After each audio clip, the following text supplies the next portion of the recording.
Hello friends, welcome back to tasty food with Vidya channel. இன்றைக்கி நம்ம சேனலில் காரசாரமான வத்தக்குழம்பு ஹோட்டல் ஸ்டைலில் வீட்லேயே எப்படி டேஸ்டியாக பண்ணுறதுன்னு பார்க்கலாம். வீடியோக்குள்ளே போகிறதுக்கு முன்னாடி நம்ம சேனல் டேஸ்டி ஃபுட் வித் வித்யா சேனலை சப்ஸ்கிரைப் பண்ணாதவங்க சப்ஸ்கிரைப் பண்ணிவிட்டு பக்கத்தில் இருக்க பெல் ஐக்கானை கிளிக் பண்ணிக்கோங்க.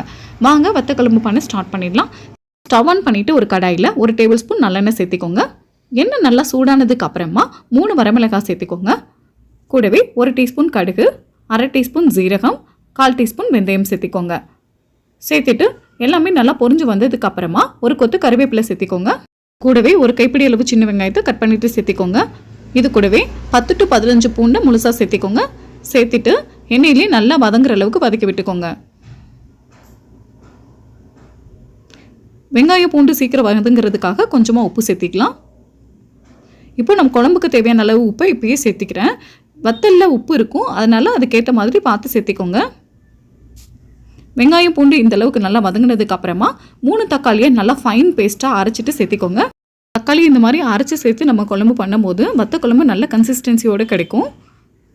இப்போது தக்காளியோட பச்சை வாசனை எல்லாம் போய் நல்லா சுருங்கி வர அளவுக்கு வதக்கி விட்டுக்கோங்க. தக்காளி இந்த அளவுக்கு நல்லா சுருங்கி வதங்கினதுக்கு அப்புறமா குழம்புக்கு தேவையான மசாலாவில் சேர்த்திக்கலாம். 1/4 டீஸ்பூன் மஞ்சள் தூள், 2 டீஸ்பூன் மல்லித்தூள் சேர்த்திக்கோங்க.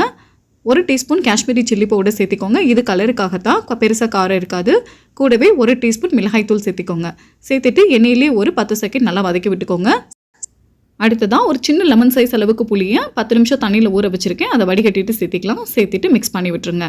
இப்போது குழம்பு உங்களுக்கு எந்த அளவுக்கு கன்சிஸ்டன்சியில் வேணுமோ அந்தளவுக்கு தண்ணி சேர்த்திக்கோங்க. சேர்த்துட்டு இந்த ஸ்டேஜில் உப்பு காரம் கரெக்டாக இருக்கான்னு செக் பண்ணிவிட்டு பத்தலைன்னா சேர்த்திக்கோங்க.